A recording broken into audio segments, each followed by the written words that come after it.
கடலூர் மாவட்டம் புவனகிரி அருகே 5 ஆண்டுகளாக காதலித்த நபர் திருமணம் செய்ய மறுப்பதாக கூறி கல்லூரி மாணவி தற்கொலைக்கு முயன்றது குறித்து போலீசார் விசாரணை மேற்கொண்டனர். பாதிக்கப்பட்ட மாணவி அளித்த புகாரின் பேரில் 3 பேர் மீது வழக்கு பதிவு செய்த புவனகிரி போலீசார் காதலனை கைது செய்து சிறையில் அடைத்துள்ளனர்.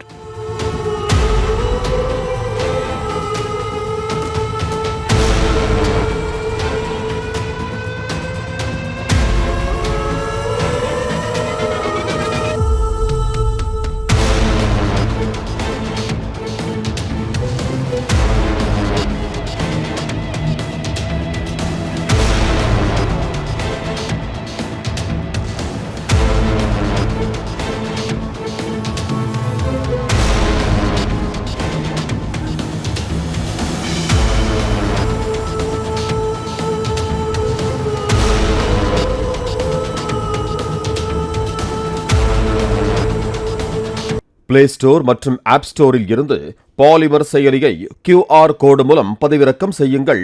செய்திகளை உடனுக்குடன் பெறுங்கள்.